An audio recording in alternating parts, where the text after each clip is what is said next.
Bradley Brown, Cantwell, Cantwell, Carter, Carter, Dean, Dean, De Leon, De Leon, Carlson, Howdy. Dupuy, Dupuy, Giles, Howdy. Garnett, Howdy. Brian Brown, Howdy. Hood, Howdy. Lindsley, Howdy. Luce, Howdy. Miller, Howdy. Ives, Howdy. Murtha, Howdy. Parks, Howdy. Valdez, Valdez, Wagner, Wagner, Young, Young, Rear, Howdy. right, Hendricks, Howdy. Cook, Howdy. Grimminger, Howdy. Bosworth, Howdy. Polakaitis, Howdy. Ideaming. All right. Awesome. So we're going to go ahead and do the invocation and pledges of allegiance by Charity. All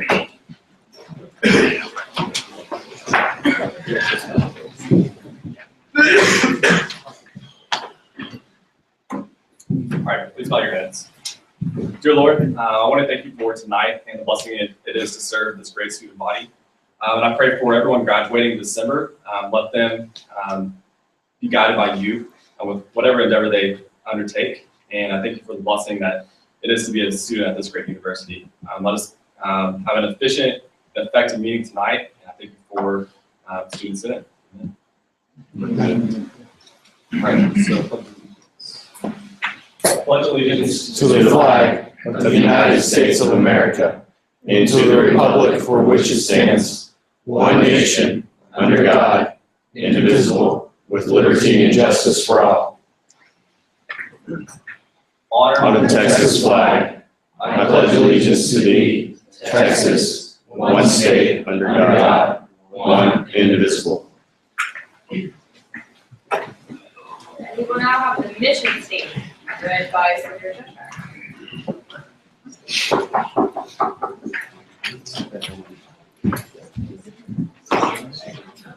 And Aggie The Texas A&M University Student Center represents all students in order to enhance the Texas A&M experience within our university and communities through research, legislation, and advocacy in accordance with the Aggie Honor Code. The Aggie Honor Code is an Aggie does not lie, cheat, nor steal, nor tolerate those who do. Yeah. So now we're moving into a period of open forum. I will start with, once again, Mr. Kenneth Johnson, representing SCUAC.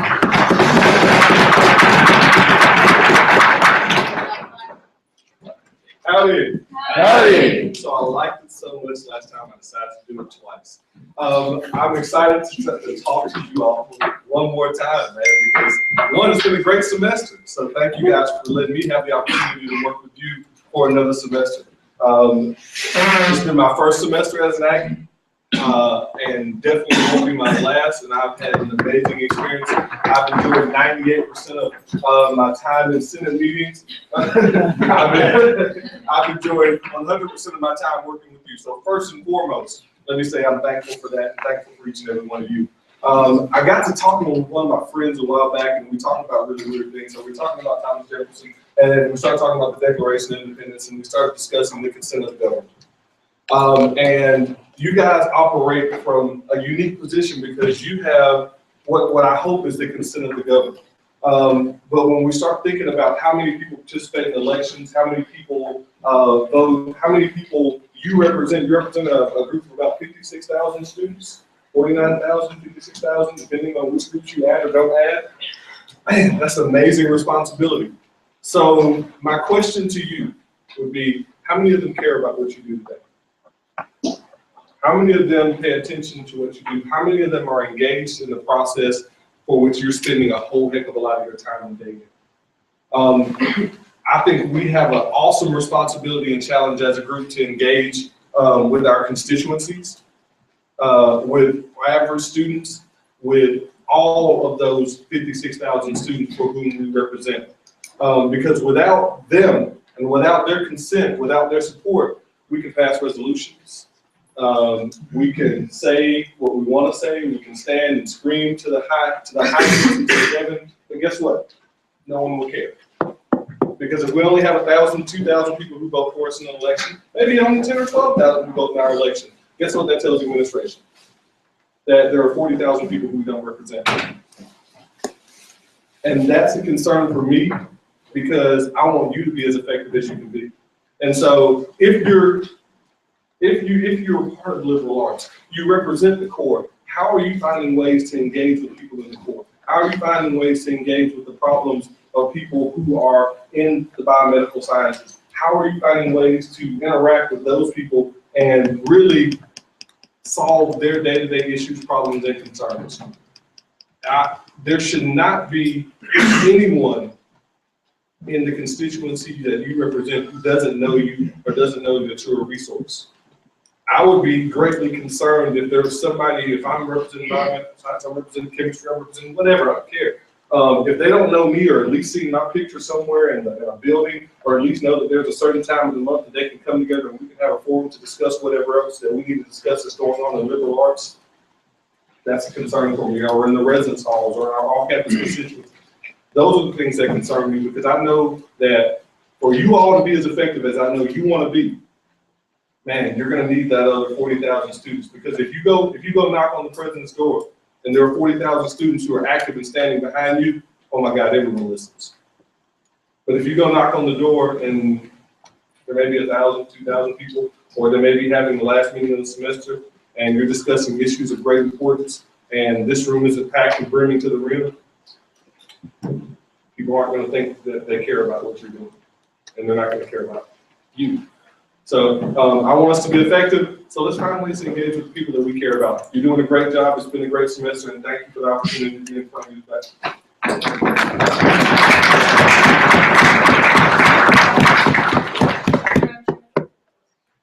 Chairman Rules and Regulations. First of all, I'm here Christian Friday. Thank you for your speech. I know that a lot of us are really trying to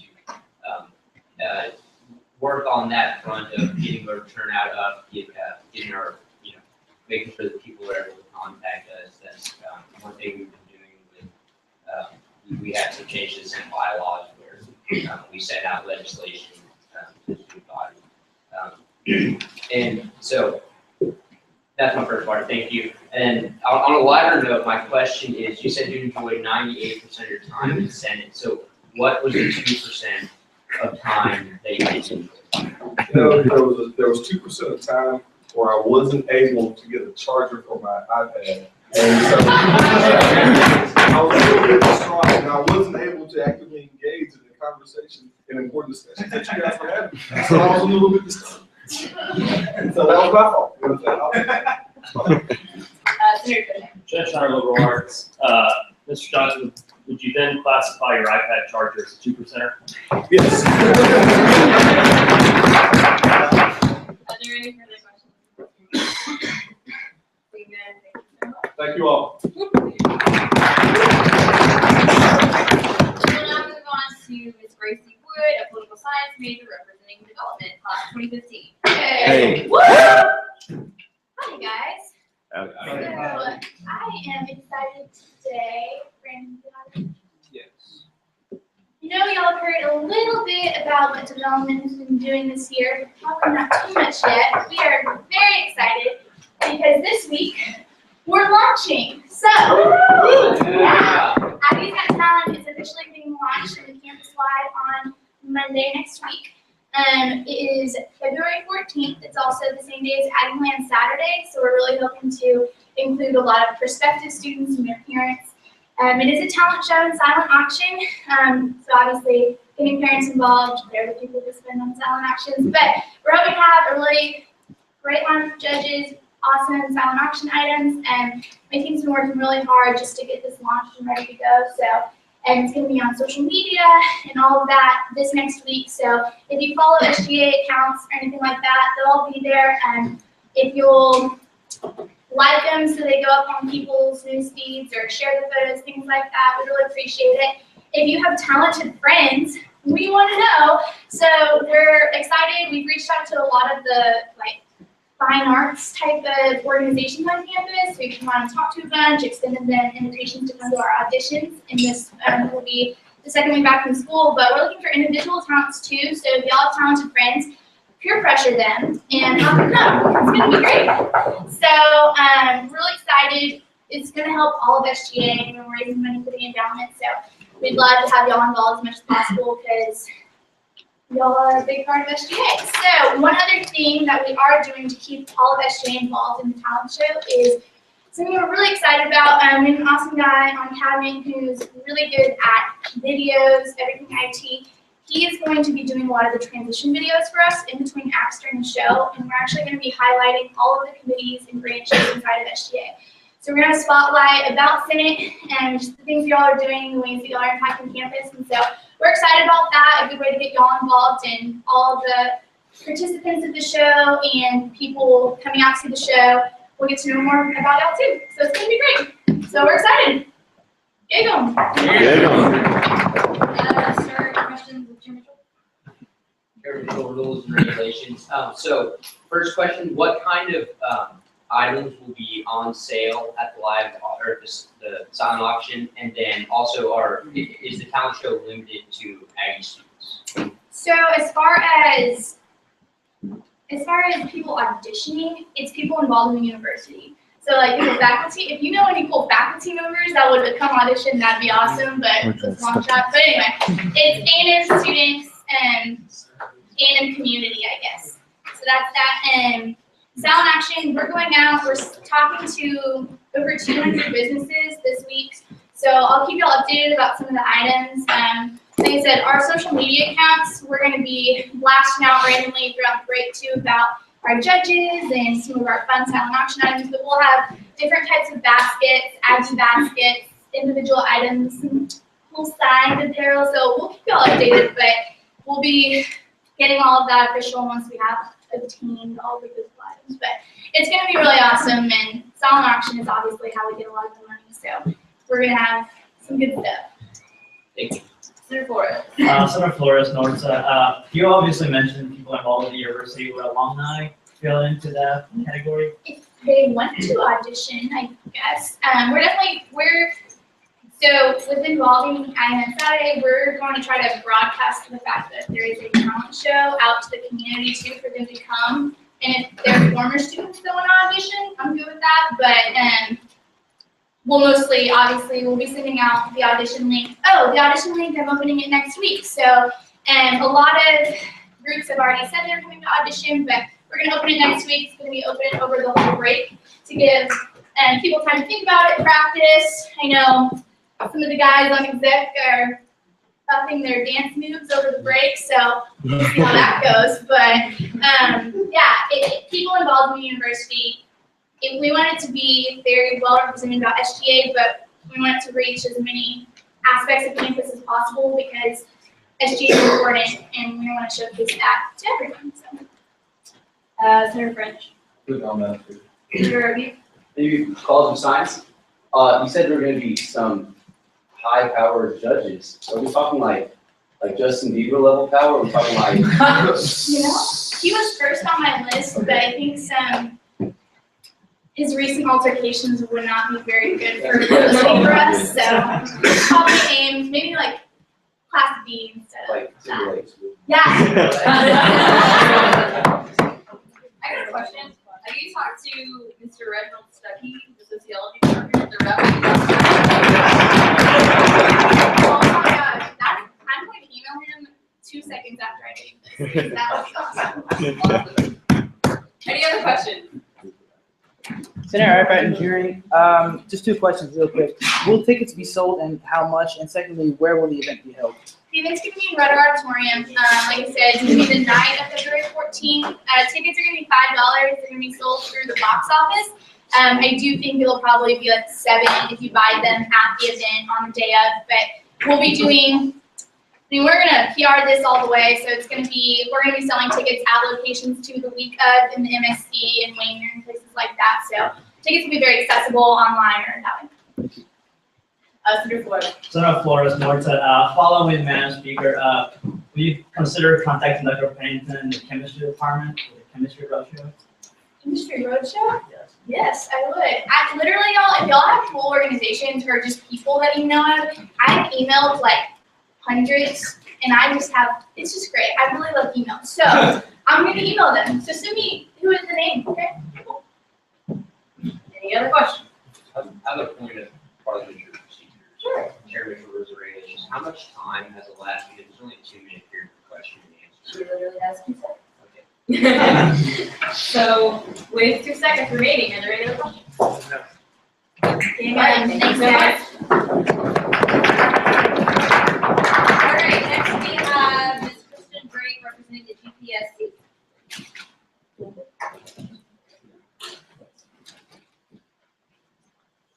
You have 5 minutes. Right.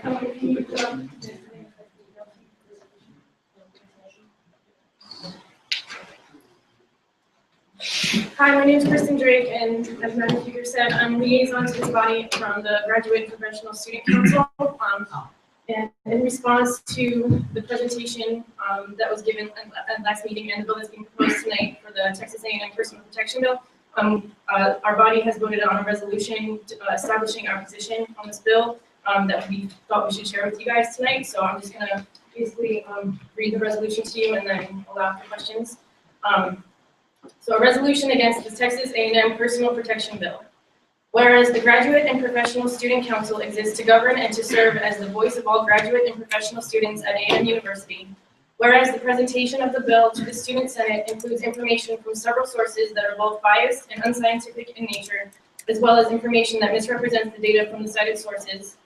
Whereas when the Supreme Court ruled on District of Columbia versus Heller, the majority opinion specifically says, although we do not undertake an exhaustive historical analysis today of the full scope of the Second Amendment, nothing in our opinion should be taken to cast doubt on longstanding prohibitions on the possession of firearms by felons and the mentally ill, or laws forbidding the carrying of firearms in sensitive places such as schools and government buildings, or laws imposing conditions and qualifications on the commercial sale of arms, with the minority opinions suggesting the Second Amendment should not give individuals the right to own arms, and that based on historical records, handguns should not be covered under the Second Amendment. Whereas national studies show a majority of police chiefs, 86%, believe allowing students to carry concealed weapons would not prevent some or all campus killings. Whereas studies show that a majority of students, 79%, are not supportive of people with a permit carrying concealed handguns on campus, and 79% felt most students would not feel safe if faculty, students, and visitors carried concealed handguns on campus. Whereas from May 2007 to November 2014, 17 police officers and 654 other people were killed by individuals legally allowed to carry concealed handguns. 28% were suicides, 25% led to the conviction of the shooter with another 9% still in trial. Only 2.5 occurred in legal self-defense. And whereas the vast majority of colleges and universities in the United States prohibit the carrying of firearms on their campuses, and the overall homicide rate on campuses of post-secondary education institutions was 0.7 per 100,000 students in 1999, compared to the national average of 5.7 per 100,000 people and 14.1 per 100,000 people for persons aged 17 to 29. Let it be resolved that the Graduate and Professional Student Council are opposed to the Texas A&M Personal Protection Act presented by the Texas A&M University Student Senate. Let it be resolved that a copy of this resolution be posted and delivered to the names listed above. So that sums up our position. So We'll start with Chair Sosa. Withdraw. Chairman. Chairman, rules and regulations. How is the graduate student council selected, or what's the process for having members, president, and executive vice president? At the moment, each department is asked to give their own representative, that is, they can choose amongst themselves who they're going to send. If there is a group within the department that is their own standalone body for that department, for example, oceanography has a graduate student council for oceanography. They choose their representatives and we take representatives that they send. We also accept representatives from student groups whose demographics make up the majority of graduate students and they have a legitimate claim, and a group that they feel should be represented. At the moment, that currently includes 6 or 7 groups. Ones that come to mind are, say, the Indian college students, Chinese college. It's mostly ethnic groups. Senator Hood. Senator Hood off, oh, Hutton, sorry. Senator Hutton, Freshman Caucus, Permission Caucus. I wanted to thank you guys for taking the opinion of your body and presenting it to us today. I am currently in support of this bill, and I wanted to ask you guys what faulty information sources you saw in this legislation. I know that the authors of this bill really put forth a lot of effort in trying to craft it in such a way so that it would be an accurate representation. And so I wanted to maybe give you guys a chance to talk a little more about what major faults you saw in it and what you think this creates and legitimacy. If we pull up the PowerPoint, I'm more than willing to go through if I could. Otherwise, I'd say about 2/3 came from sources that were not peer reviewed. A lot of them, a few of them certainly looked more like opinion pieces, and several read very much like just simple propaganda sites. And while some of the sites I found myself in cited peer-reviewed sources, the way that they were presented in the presentation was not professional. I have a quick question myself. What was the vote count on the motion? Vote count was 34-5 with 9 abstentions. Senator Joe. Senator Cheshire, Liberal Arts. In the past, the biggest leap that's come from the Graduate Student Council for graduate students has been from a small minority of international students who are not eligible under state law or federal law to have a concealed handgun, and that was the main opposition, specifically from the Indian Graduate Students Association here 2 years ago. Did that have an effect on this bill? Is this a sentiment echoed right here, or is this speaking of a more broader? It was brought up. Other things that were mentioned were certain privileges granted to various groups that make it easier for them to go through the conceal and carry permit. And so it wasn't just some of the foreign students who are completely not allowed to have this, but various groups who have more difficulty obtaining the permit, even though they should legally be able to. Okay, thank you.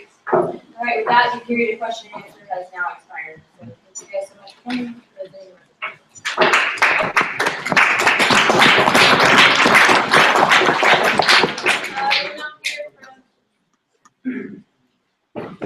We'll now hear from Jeff Claybrook, a poli-sci major representing SGA, class of 350. Hey. Howdy. Howdy. On a much more festive note, some of y'all may have noticed a box of toys in the front office. We are collecting toys right now for the Breakfast with Santa gift drive, which is a toy drive that benefits about 350 kids in the Southgate apartments. And we partner with the College Station Police Department in collecting these toys. They do this every year for various neighborhoods and group of, I guess, lower income families. And this year they're doing it for the kids at Southgate. And the people that typically donate these toys weren't able to this year, and so SJ and CSPD stepped up to the plate, which is a really cool deal. And so I just want to encourage y'all, if y'all have time the next week and a half or so, go stop by Target or Walmart or something, go pick up 2 or 3 toys. You can spend no more than $7 or $8 on that, and that would really make a difference for some of the kids that live there, because I'm sure that a lot of them will never really experience the Christmas that we get to experience. Also, the group, we're encouraging all the committees in SGA to donate, and the committee or group that donates the most will be getting these gift cards that Hannah Wimberly and I have been collecting from various restaurants in the area. So we'll be raffling those off to whichever group donates the most. So yeah. All right, we'll get to questions. I'll start with recognition from Senator Hood. Senator Hood off campus, are they accepting donations other than toys for these children, or? Do you have any specific things in mind? Clothing, shoes, anything? Not that I know. I can look into that. Okay. I don't know for sure then, so I'll look into that. Please stay in order. Are there any other questions for Mr. Claybrook? Amen. Thank you so much. All right, next we'll move to Senator Broderick, a what major? Poultry science and animal science. Poultry science and animal science, representing RHA, class of 26. Hey! Yeah, poultry science is a real major. Read Yeah. Howdy. Howdy. So I am the president this year, and we were talking to y'all about an opportunity that we have hosting a conference. About a month ago, we went to University of Arkansas, and we presented a bid to host a conference with residence hall associations throughout Arkansas, Oklahoma, Louisiana, Texas, and Mexico coming here. We won, so we're going to be hosting about 700 students next year from those various states and country. So what I would like to extend to y'all and help make y'all aware of your constituencies is that we have positions open to help with that conference, conference chair and conference coordinator positions. And due to the size and extent of that conference, we are opening that to not just on-campus students, but other people who are involved. We want to make sure that we get all that A&M has to offer in terms of student skills to really make this conference a success. We have a conference coordinator and a few other positions set already, but if any of y'all would like to help or know people who are interested in conference planning, we'd really love to get in contact with them. We have information on our website, starfj.edu, along with our Facebook page, which is Residential Housing Association. Texas A&M Residential Housing Association. So we're really excited for the opportunity, and we would just like to make y'all aware of it. And if you know anyone who's interested, definitely let me know or look at the information on the Facebook website. Thank you. Are there any questions for Senator Bronner? Seeing none, thank you so much. Speaker? Yes. I'd like to make a motion to deviate from the agenda and confirm the Health Sciences Center liaison staff records. Is there a second? All in favor of the need to go to confirm liaison to the health science center, please say aye. Aye. Those please say nay.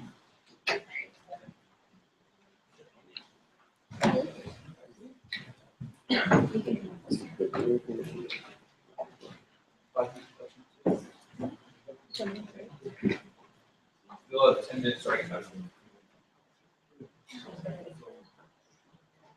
Well, howdy. Howdy. I know I've been talking to you guys, thank you. I know I've been talking to you guys for a long time about what we're doing at the Health Sciences Center in the law school, and so I'm here to actually bring you physical evidence that we're doing something, and it seems to be Stafford right here. So, to just kind of get started, so basically this whole movement started in a CSAC meeting, which is the Chancellor's Services Advisory Committee, that both SVP Kelly and myself happened to sit on with representatives from all of the other Texas A&M schools. And so one of those schools is the Health Sciences Center, and they made a very interesting point that they wanted to be more involved with student government at the main campus, especially when one of the campuses for the Health Sciences Center is right down the road.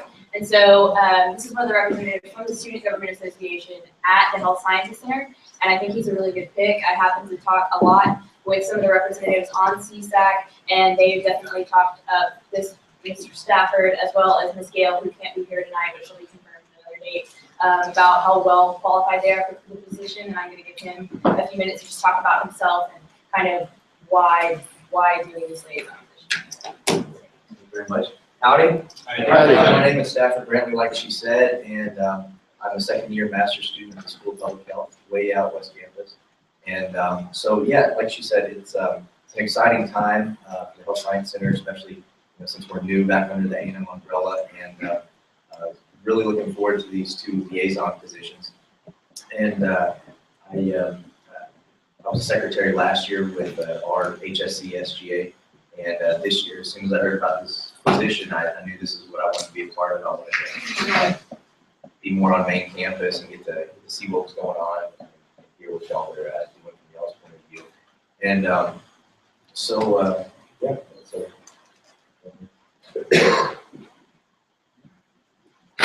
All right, is that the end of your presentation? All right, we'll move into a period of question and answer for 5 minutes, starting with Senator Whitlock. Howdy, Senator Marinoff, Engineering. So the Health Science Center has 6 campuses, correct? I believe so. All right. Are there any other questions? All right, that will close the period of question and answer. Please leave the room as we go into the period of debate.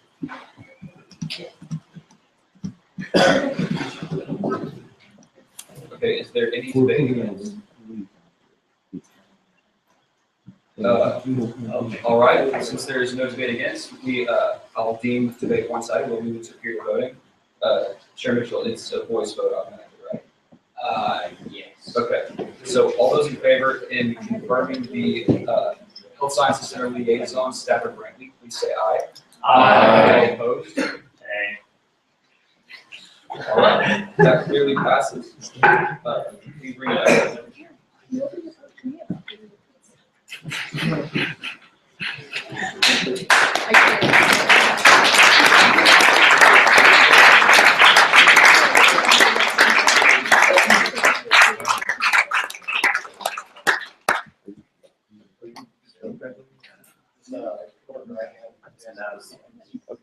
I state your name. I, Stafford Brantley. Do solemnly swear. Do solemnly swear. To faithfully execute to the best of my ability. To faithfully execute to the best of my ability. The duties of the office of state office.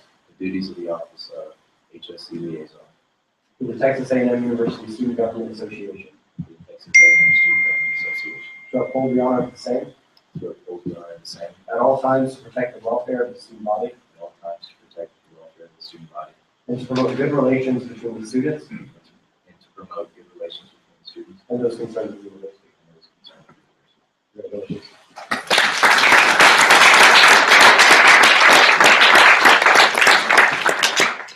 Okay, so with that, we're gonna go ahead and move into a period of business. Okay, so we'll start with item 1, SB 6736, the reapportionment. So the bill office, please come forward.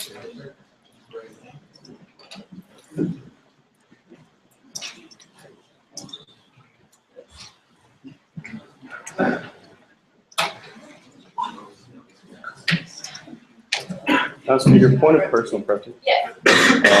Could we have the agenda that I just saw emailed out to us because it's different from the agenda that was? I'm sorry? Can we have the agenda that was up just a second ago that you're following emailed out to us? Because Yeah, that's what it's different than what I emailed out to you. Yeah. Kind of sketchy, so. Okay, so, so actually, you know what, we're gonna go by the one I emailed out to y'all, because that's what you were prepared for, so let's do that. So I'm sorry, y'all were not first, so y'all are gonna hightail it back. So if you can pull up the one that's on your computer, we're gonna pull that one on here, and I'm so sorry, that's not the correct.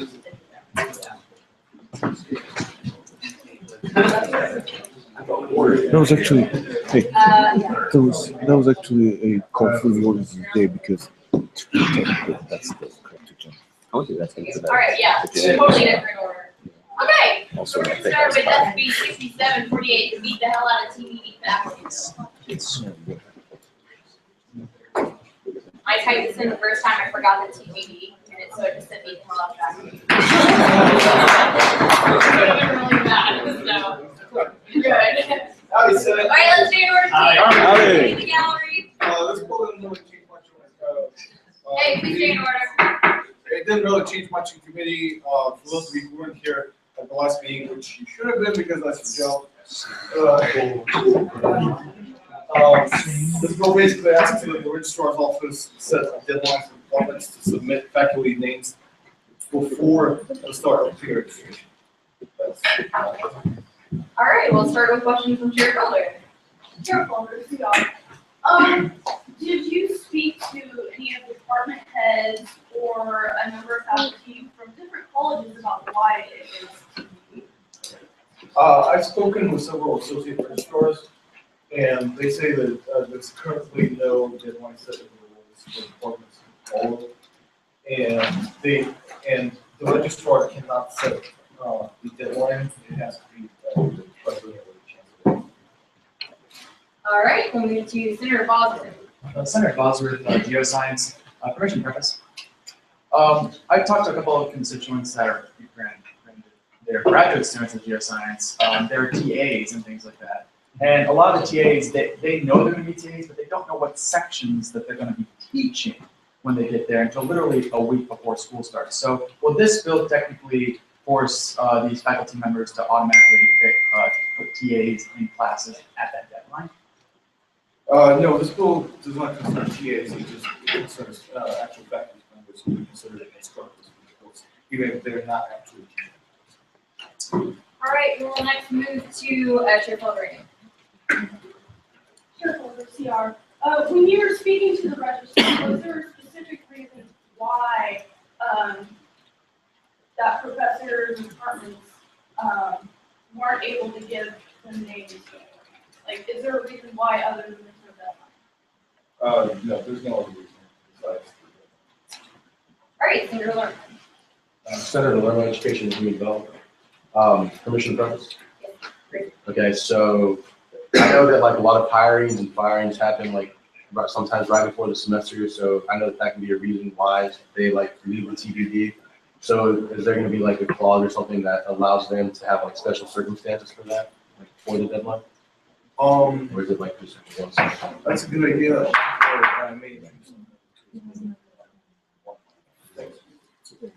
Senator Gordon. I was going to say TBA.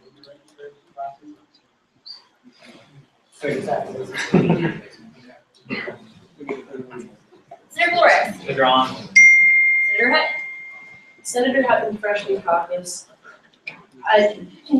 I was just registering for my freshman classes, and so I just went through and did the physics 208, and a lot of it. I did not get it, so all you upperclassmen stole it from me. Thanks. But my question is that going off of what Senator Bosworth said, that most of the TBDs were on the difference between who would be the TA. Like, I would love if Hal Chen was my TA again, but that was the difference. It was still going to be Dr. Akimova, and I knew that, but the TBDs were who the TA for that class. So can you further explain how that wouldn't necessarily affect the TAs if, like, that's the main thing, at least in my experience, that was TB? Are TAs listed on how we administrate? So, yes, but what she's asking you for that. So in situations, so specifically now when we're registering, those TAs haven't necessarily decided because that job hasn't been distributed to them. So, No, the school clearly says faculty members, not TAs. So it's not going to affect the. all right, Senator Reed. Senator Lee, College of Science, just a brief preface. Okay. Is it true, it being true that what we're here to do with Senate is pass those that are feasible, and we think will be passed or will be looked at by administration? I've spoken many times to faculty in, let's say, chemistry, and they literally don't have anyone until right before the semester begins. So if there's no one available at the time, how do you expect them to put someone, even though it is like they don't know to be announced? How would you make that work out? Because there's literally no one. That I will have to look into, because from what I get from the registrar's office, they do have, most of the time they do have a faculty member be determined. However, they just don't get to, they have a lot of paperwork to take care of, and the paperwork they have submitted to the registrar's office, and sometimes falls behind all the other paperwork. And that's basically the reason why it's Next, Senator Cheshire. Senator Cheshire, Liberal Arts. Senator Murdoch, do you think that Texas A&M students deserve to know who their instructor is going to be for a course when they go register for it? Yes, sir. Thank you. Senator Flores. Senator Flores, Northside. Following Senator Hutton's questions, some professors have assigned TAs, or it also happens when the department assigns for PA. So although your intent may, are you aware that although your intent may not be to affect TAs, the bill as it is written, it will affect TAs as it stands? No, it will not affect TAs because TAs are not considered faculty. Senator Hood, Withdraw, Madam Speaker. Senator Bosworth. Are there any other questions for Senator Meredith? Seeing none, thank you. We will now move into a period of debate. I'll start with recognition for debate. Again, you have 2.5 minutes for recognition each side, and go with Chair. Chairman Mitchell, well, hi, Senate. Howdy. All right, y'all. I think this bill is a great idea because I think that students should know who their faculty, who their teachers can be, who their professors can be. However, I think there are a number of logistical problems that haven't been researched enough at this point. So, like some points we brought up, a lot of faculty members don't get hired until early January, or there's transitions going on. And I don't know about you guys, but a lot of people register mid to late November. That's really early for professors to have a slate set up and to know, even current professors, what they're going to be teaching next semester. So I think this bill is a good idea, but I think we need to research it more. So with that, Madam Speaker, I would like to motion to send this bill back to the Academic Affairs Committee. All right, a motion has been made to send this bill back to the Academic Affairs Committee. There are multiple seconds. All in favor of sending this bill back to the Academic Point of Affairs Committee? parliamentary procedure, Madam Speaker. Is this motion debatable? Good question. Yes, it is. So second, all in favor of sending this back to committee? No, it's debatable. Oh, it's debatable, correct. Oh, goodness, good call. Okay, so we'll start with debate. Yes. Joe Shire. Well, howdy. Howdy. So what you got here is mass confusion simply because a certain senator couldn't understand the questions of, yes, TAs do teach courses. What we're looking at here is a question of whether or not students at Texas A&M deserve to know who their instructor is going to be when they sign up for classes. And it's important to realize that here in Student Senate, we don't set policy. We make recommendations. So yes, there are situations where what if a professor gets fired? What if somebody gets sick? Well, what if a professor dies in a car accident the first day before classes start? What if a professor isn't there on the first day of a meeting? Those are contingencies that the administration works out. I think we ought to set the status quo such that you do know who the instructor is. And a lot of the time, it's dilly-dallying on the part of each individual department because they know Professor X or Professor Y or Professor Z have terrible reviews on MyEDU and Pick-a-Prop. So they're going to throw a whole bunch of freshmen in that course that can't do anything about it. That's what we're talking about here. If you're getting into a decision that you're paying $1,000 for, which is what you do every single time you sign up for a class, you want to know who's going to be teaching that class. You ought to know who your tax dollars are going to. You ought to know who your tuition dollars are going to.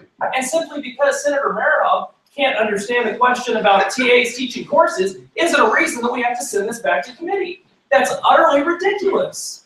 That is utterly ridiculous.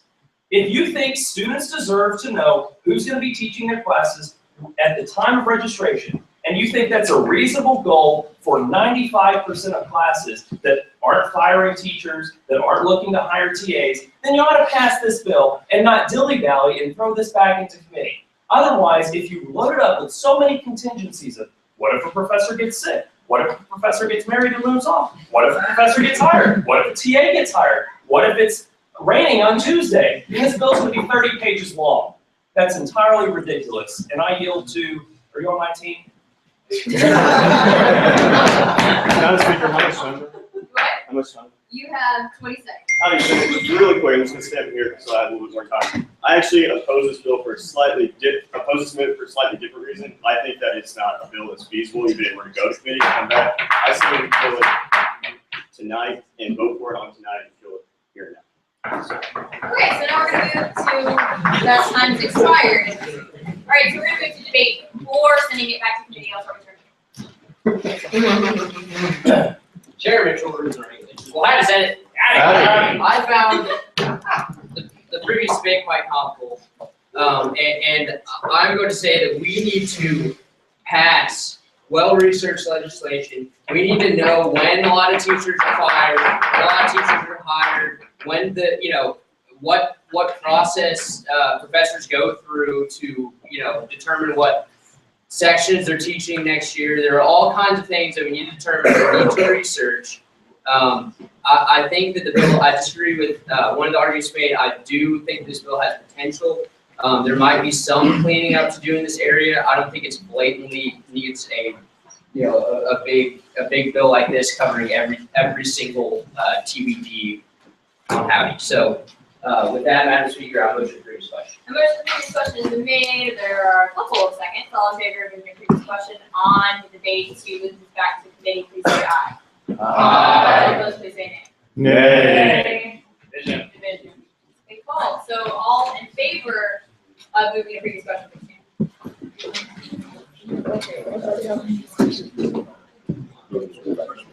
What? This is previous question on the debate to move to committee. So this is the All right, please be seated. All opposed, please stand. And please stay in order. One, two. That clearly passed. Okay. point of information, Madam Speaker. Yes. A motion to move to previous question requires a 2/3 majority, correct? Yes, and it was definitely. Okay, thank you. Okay, so we are going to move to a vote on the. Okay, so we're moving to a vote on to send the bill back to academic affairs committee. So all in favor of sending this bill back to committee, please say aye. Aye. Please say nay. Nay. Right, chair calls for a division. All in favor, please stand. Only if the clicker works. All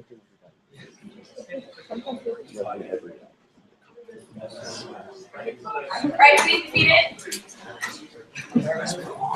All opposed?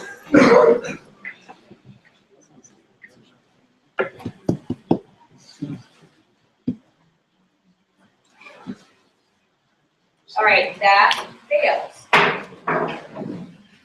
So we are now going back to debate on the original bill. I believe we're on debate 4. That's correct. And you still have the floor. Debate again. Oh, correct. All right. So you still have the floor. Okay, you do. Chair Mitchell, rules and regulations. Howdy. Howdy. All right, guys.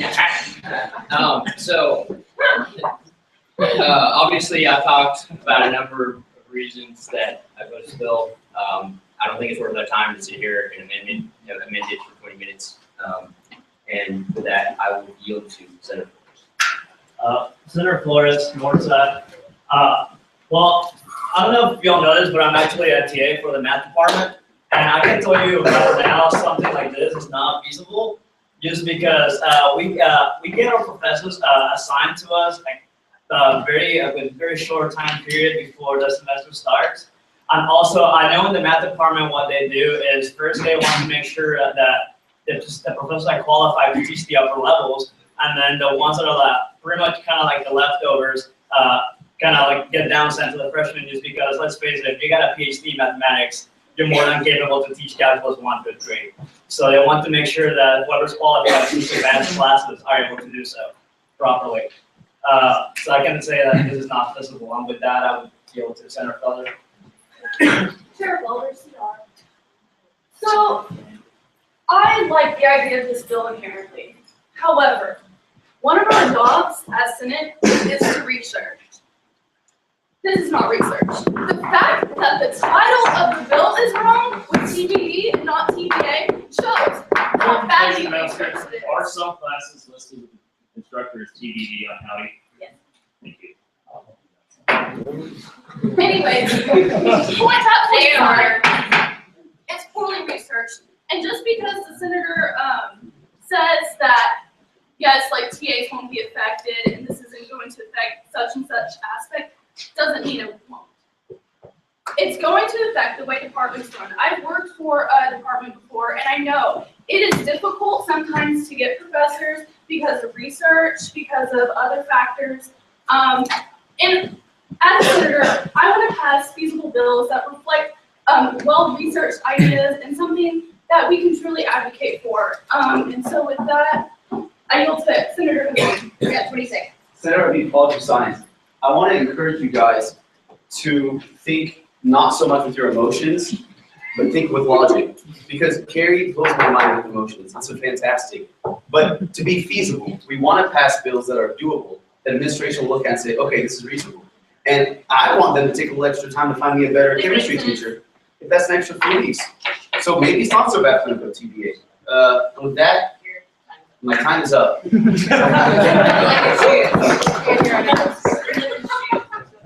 Okay, so now we're gonna move to debate 4, and I believe the first hand is off. Please stay in order, starting in the fourth time. Ladies and gentlemen, let's not miss the forest for the trees here.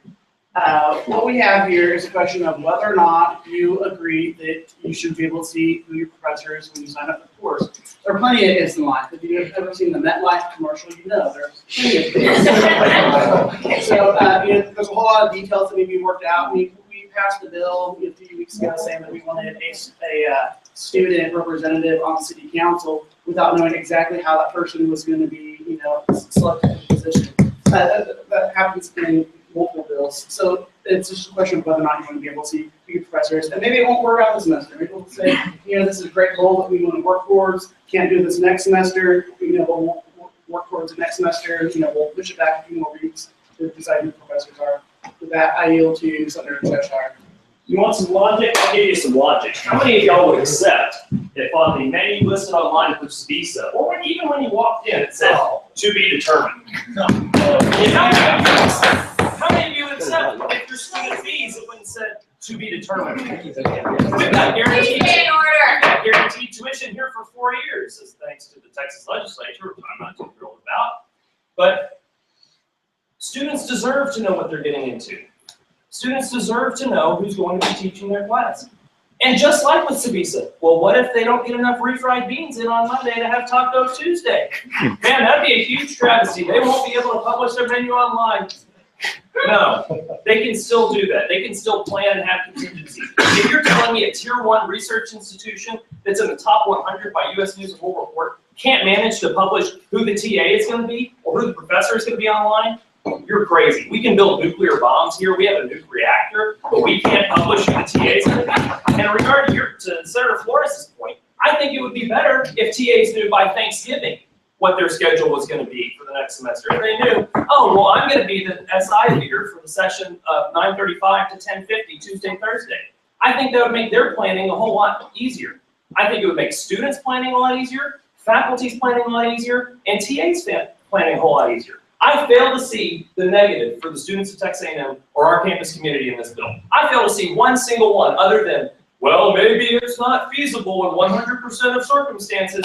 I can't think of a single thing that's feasible in 100% of circumstances. This is not a student rule proposal. This is not a policy change for the registrar. This is an advocacy position, and we ought to pass it. Previous question. Motion is moving to move to previous question. There are multiple seconds. All in favor of moving to previous question, please say aye. Aye. Please say nay.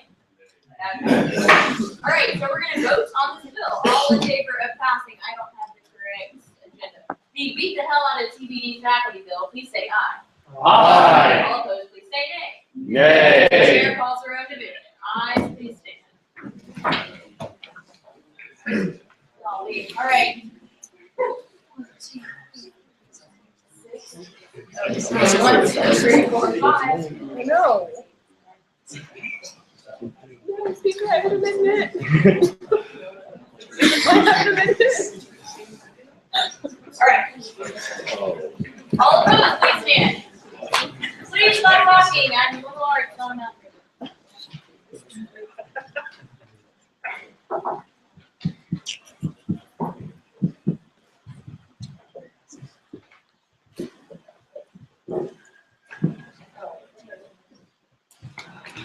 Great, that actually passes.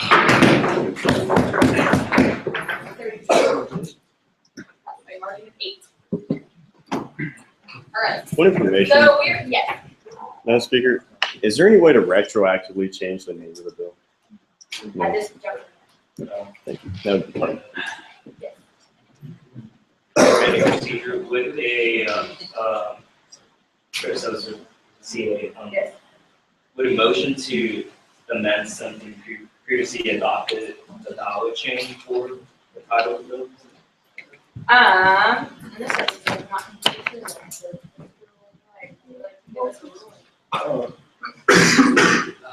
So, Chairman's rules and regulations, at this point, the bill has passed out of the Senate and is sent to the student body president. So, as I understand, it's out of unless somebody were to reconsider.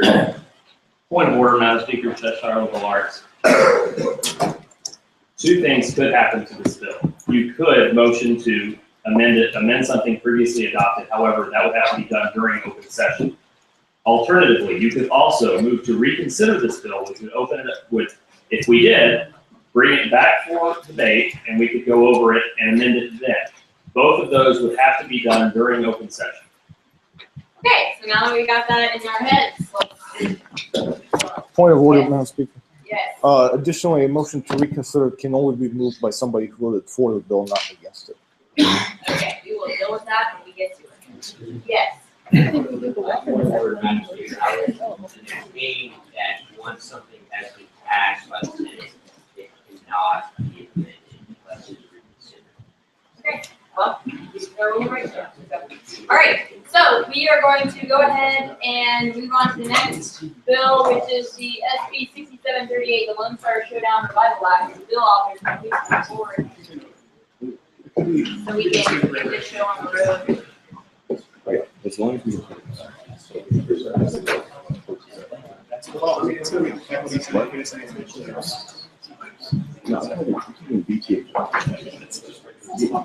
Chair would like to urge the body to please try and keep it at a dull roar. Sometimes I can't hear the questions you're asking.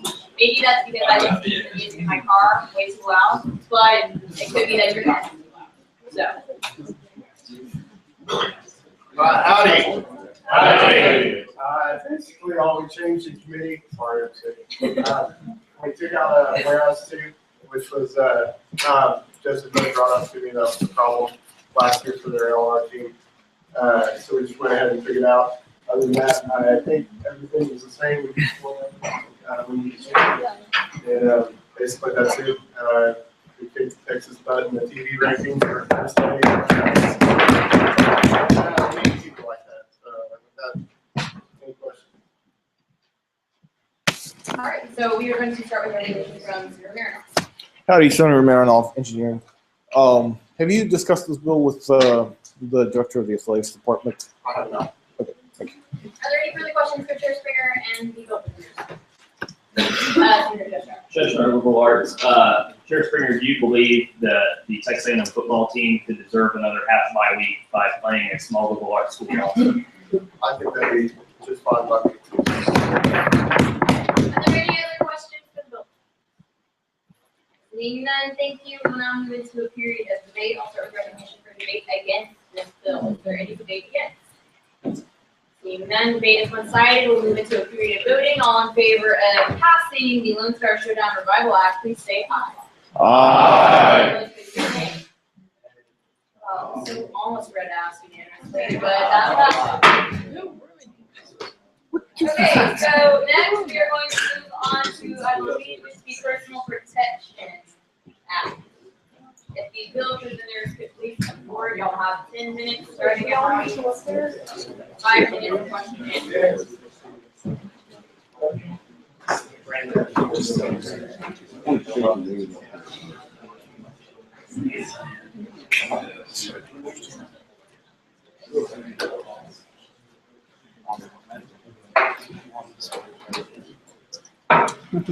right, well, howdy.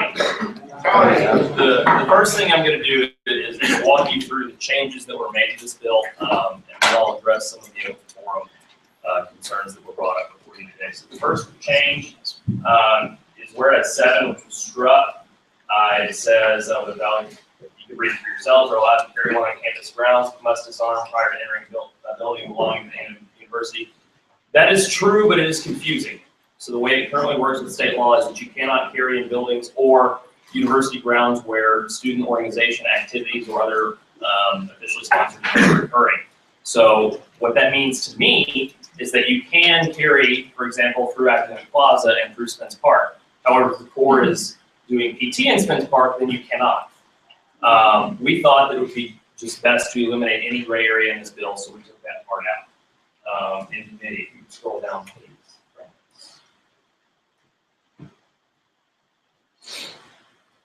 The next part was clarifying the right to self-defense. Right there in their bill, that'd be Act 1, and then informed period. So again, scroll down, please.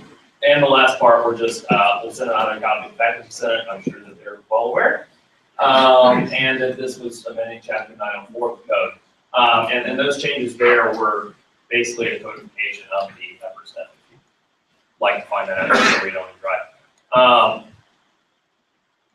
In regard to Graduate Student Council's resolution, I think it's very important to remember the answer that they gave when Chair Mitchell asked the process by which the Graduate Student Council is formed. If you'll think about how you are here today, it's because enough students checked your name in a box.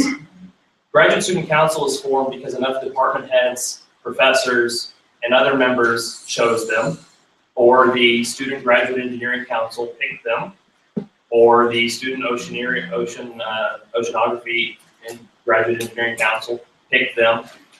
There are a few that run sort of in races, but it's not governed by us. It's not a big election. It's not scientific. It's not foolproof. It's not run by student activities. What you're looking at is people who are cherry-picked by administration rather than, I think, organic representations of the student body. Nobody can tell you that you don't have a right to be here because you were picked by the students. However, does Graduate Student Council really represent graduate students, or does it represent graduate student interest groups and faculty that works with graduate students? I would contend that they represent the latter rather than the former. In regard to the assertions that they made, all of those were cited, and if you'd like, you can go read those to yourself. The main opposition was in regard to the DC versus Heller case, where I cited that they said you could have a handgun in DC. And then they cited that, yes, this decision is not meant to open up a ton of lawsuits against people, against institutions who are preventing that. And they didn't. Nowhere in my presentation did it insinuate that. However, I think it's important to remember that that decision was one that expanded the right of self-defense, that venerated people being able to protect themselves, not restricted it. Just because it didn't go as far as some of us would have liked, doesn't mean that it went against us. 2 years ago, the main opposition, and after speaking with the Graduate Student Council, there was still significant opposition in the fact that there are a lot of international students who are graduate students who are prevented by state law and federal law from owning firearms or concealed carry. However, I don't think that merely because your liberties are constrained, you should use that as license to remove the rights of others. I think that we ought to expand the rights of law-abiding citizens to carry concealed handguns, whether they're American citizens or legal residents here. My grandmother has a green card. She's a legal resident, and she's not allowed to have a CHL. I think that's wrong. I think she ought to be able to. She's been here for 50 years. She's going to do something she'd have done a long time ago. We ought to be looking at ways that we can expand liberty and that we can do something that matters. I talked last week about sexual assault. I think that this would be a positive defense against it. Am I going to sit down here and tell you that if we pass this bill, and if the Texas legislature or if the A&M system adopts procedures by which you can conceal carry, that we will have sunshine, buttercups, and unicorns, and there will be no more violent crime? No, that's not going to happen. What will happen is individuals will be able to protect themselves because the state, the university, et cetera, are not going to protect them. Another argument that's made is a lot of people get gun shocked. They think of the idea, oh, well, we don't want guns. We don't want guns on campus. That would be dangerous. How many of you are scared to be in Post Oak Mall? How many of you are scared to be in Premier City? How many of you are scared to go in the Aggieland Outfitters? You can conceal carry in all of those locations. You can defend yourself legally in all of those locations. But law-abiding citizens are stripped of that right as soon as they step on this university. All I'm trying to do is make you feel just as safe here at A&M as you are at Post Oak Mall. Because that's exactly what it is. Actually, it's probably safer here than a post-it home. Just given the clientele, that might not have been the best argument. Get me on that one. Maybe we'll pick Casa Rodriguez. It's one of my favorites. I don't think anyone's gonna hurt there.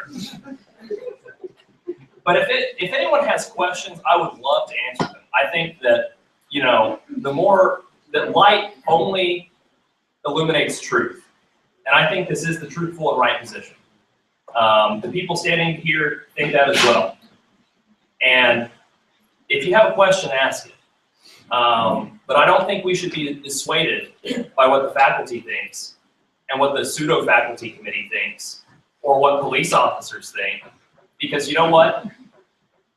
Police officers are chosen mostly, police chiefs, as political appointments. And they're there not to keep people safe, but to maintain an effective police force that can find and ticket people. That's what they do. The Supreme Court has ruled that it's not the responsibility of a police department to keep you safe.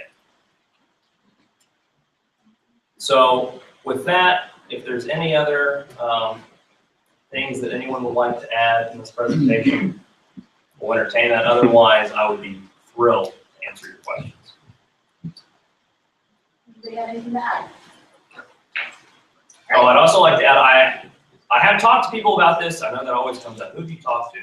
Did you talk to students? I've talked to a lot of students. I've talked to representatives. I've talked to state senators.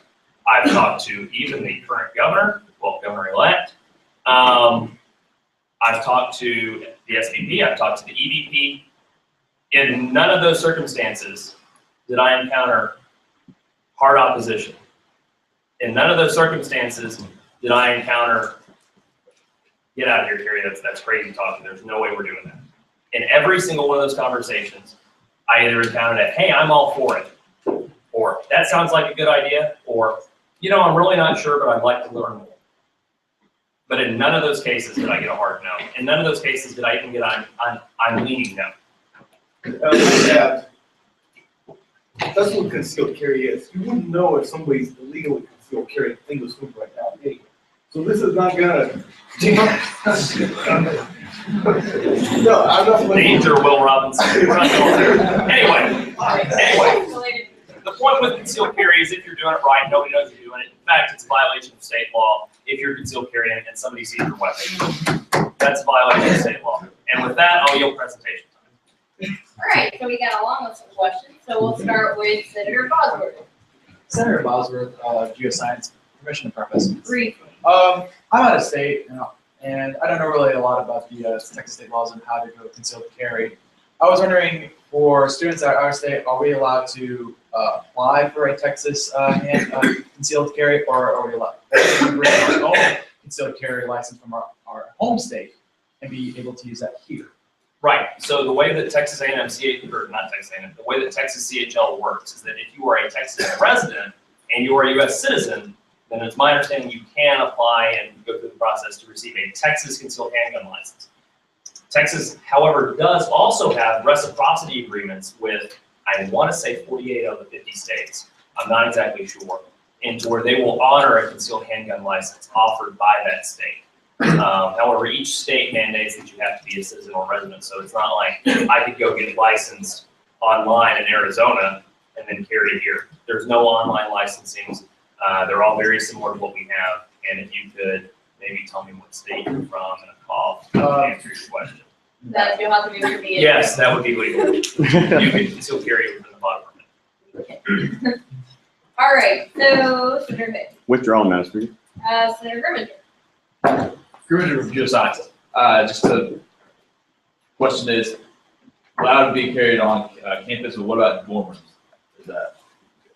Right. So I'll tell you again, this bill is not policy in the sense that it does not seek to create procedures by which you can conceal carry on campus. It merely expresses that you want to be able to conceal carry on campus. What I can tell you is that all of the bills authored in the Texas legislature last year said that you could conceal carry in a dorm on the condition that it either A, was, while it was not on your person, it was locked in a gun safe, or some universities or some legislation did also have the option that you could maybe lock it in an RA's room and maybe a gun vault or an armory or something like that. So potentially you could have something on the first floor of, say, Kruger, where everyone would check their pistol in when they went in if they wanted to do that. But it was legal for you to have it in a safe, a safe room that met gun safe standards. You know, it wasn't just a master lock. Okay, Senator Lerman. Level of Education and Development. So regarding how you said the graduate students, how they get appointed, and you said that you want to have an election instead, do you not see like maybe some, I guess not a lot of competition because the fact that they do get appointed a lot of times, maybe it's because a lot of people don't want to do it. Really?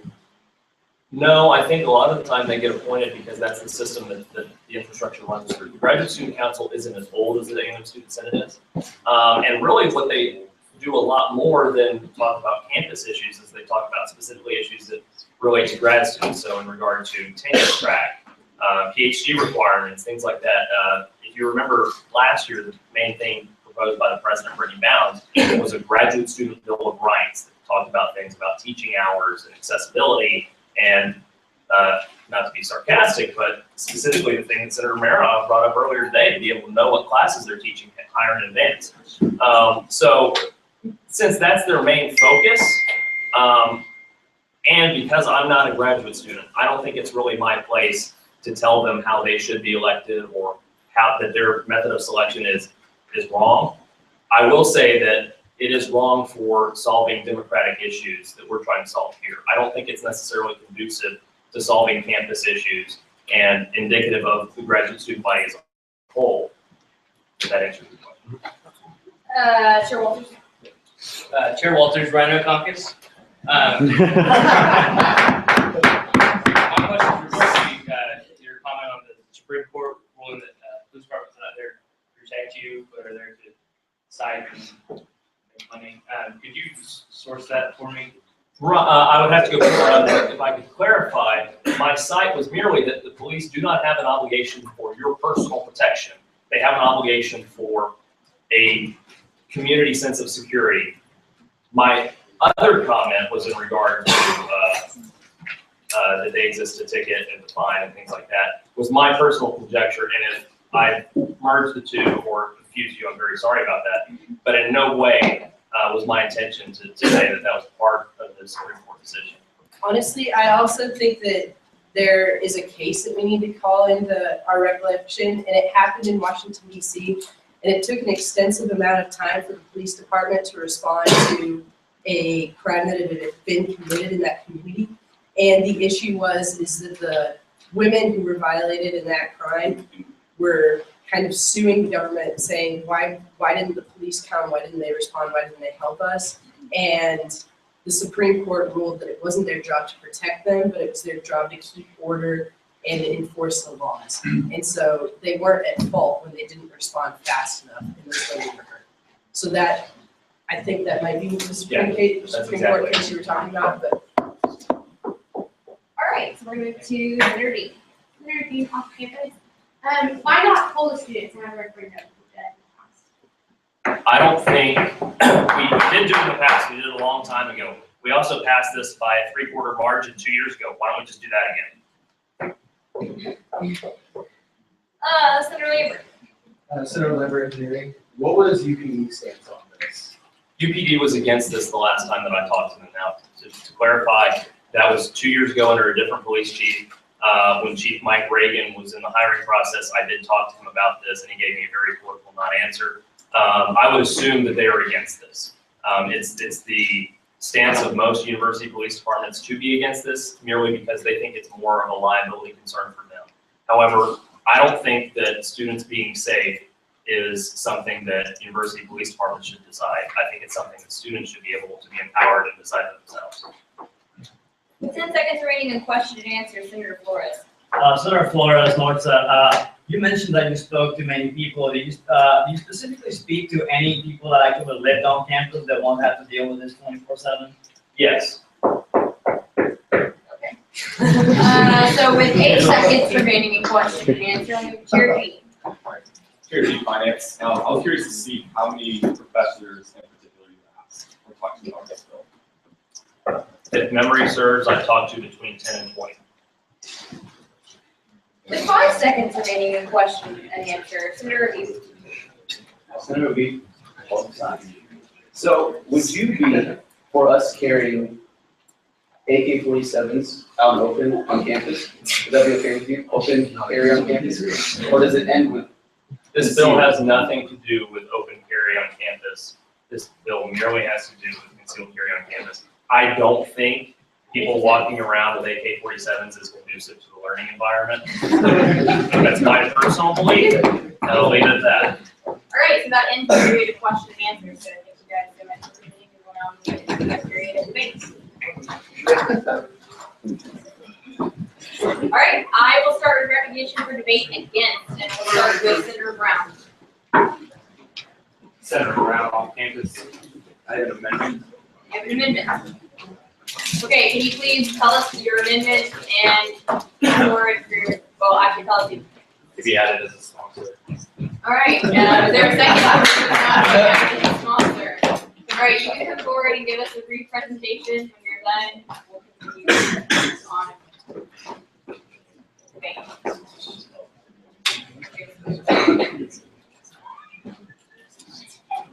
Yeah. All right.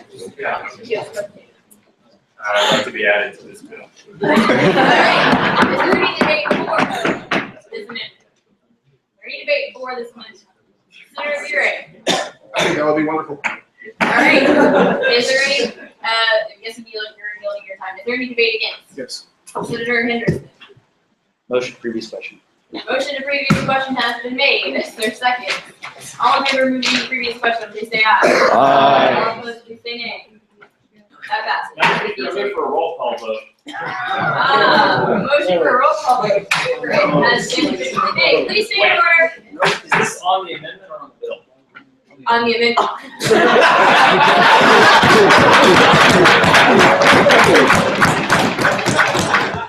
think that is the first time everybody's clapped for Carrie. Okay, pretty good way to go out. Anyway, all right, so we're gonna move to, so we were on, okay, move to the previous question. In the future, you don't have to do that. If there's no debate against, just move to the previous question. Okay, so, we're gonna move to a vote on the amendment. All in favor of approving Mr. Senator Brian Brown as a sponsor of this bill, please say aye. Aye. All opposed, please say nay. Nay. That passes. Okay, anyway, we're gonna move to, back to debate against, Senator Brown. You still have the floor. I yield the floor. Floor has been yielded to. I'm gonna take debate 4. Okay, I'm going to start out by apologizing because I'm not going to be very passionate. I'm not feeling too well, but I'm really excited about this bill. In the famous words of Admiral Yamamoto in World War II, you cannot invade mainland United States. There will be a gun behind every blade. I doubt that in any school shooting or any incident that has happened at a college campus or even an elementary school where we have sadly seen deaths by people, I doubt they take the time to go get their concealed carry license before that. They're too busy making pipe bombs. So I am very, very much in favor of this bill because there is a lot of work that goes into it, and these people who are going to be who have a concealed carry license, they are on a list. They're being watched. They're more than anything going to be able to protect themselves and other A&M students. But next thing that I want to touch on this bill is it was presented. It sets a precedent for how bills should be presented, researched, and gathering opinion from students. I've talked to many of my friends about this in my